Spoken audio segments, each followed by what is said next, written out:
Letak babi pun boleh?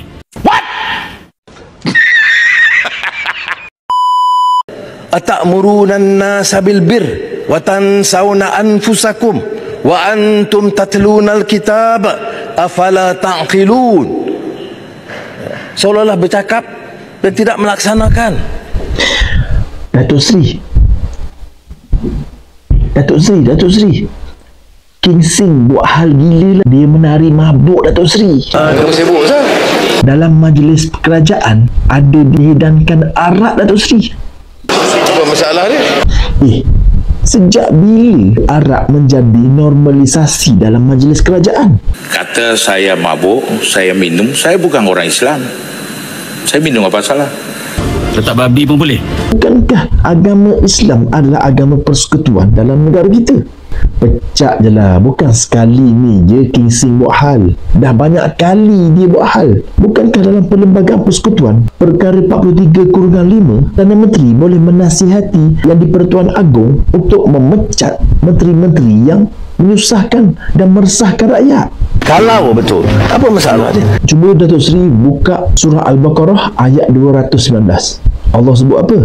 Yas'alunaka 'anil khamri wal maisir qul fihima ithmun kabirun wa manafi'u lin-nas wa ithmuhuma akbaru min naf'ihima.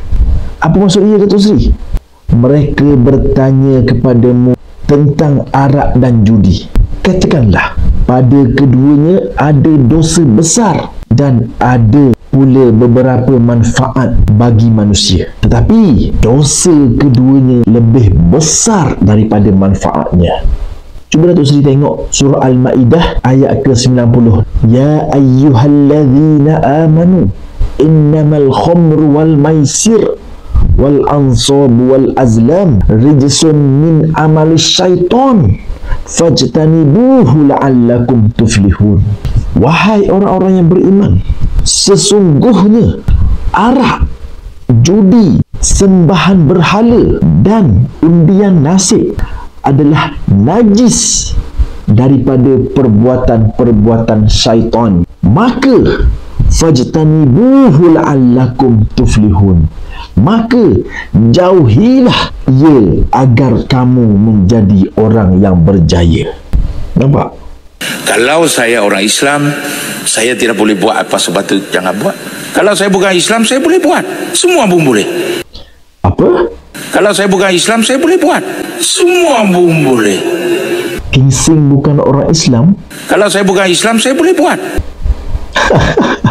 Az-Zariyat ayat ke-56. Wa ma khalaqtul jinni wal ins illa liya'budun. Kata Allah, dan tidak aku jadikan jin dan manusia, tak kiralah kamu Islam atau kamu kafir, selagi mana kamu ada akal, kamu ada otak, kamu bergelar manusia.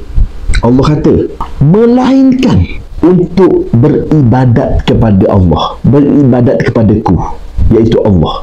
Jadi ayat tersebut dalam Quran yang Datuk Seri baca tu, Bismillahirrahmanirrahim.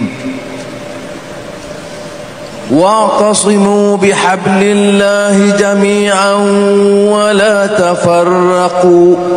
Allah memberitahu kita, Allah menciptakan jin dan manusia. Allah tidak sebut kepada orang beriman sahaja, Allah tidak sebut kepada orang Islam sahaja, tetapi Allah ciptakan jin dan manusia. Selagi mana kamu manusia yang berbeza dengan haiwan.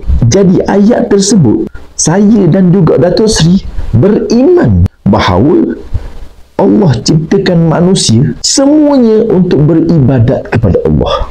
Tidakkah saya dan juga Datuk Seri akan dipersoalkan oleh Allah Subhanahu Wa Taala kelak? Bukan saja Datuk Seri, tetapi juga orang yang memberi kuasa kepada Datuk Seri menjadi Perdana Menteri dalam negara.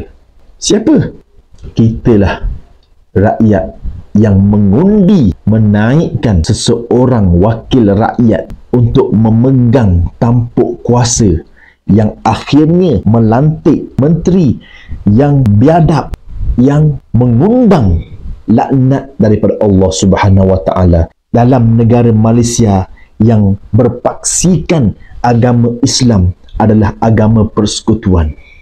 Jika korang lihat video ni, tolong sebar-sebarkan. Aku doakan insya-Allah dengan asbab Anwar Ibrahim melihat teguran aku ini, Allah bukakan pintu hati untuk memecat, menghalau King Sing daripada terus memegang kuasa yang akhirnya mengundang kemurkaan bukan sahaja dia tetapi juga kepada seluruh rakyat Malaysia kerana membiarkan kemurkaan ini terus bermaharajalela dan aku bimbang menjadi normalisasi kepada generasi-generasi yang akan datang.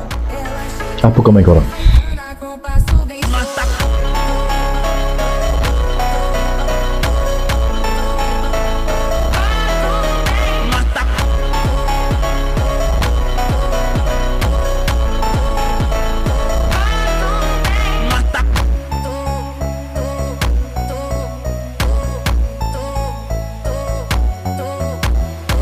Na festa do fim de semana, só rolê bom. Ela chega e desencana com passo bem solto. Na festa do fim de semana, só rolê bom. Ela chega e desencana com passo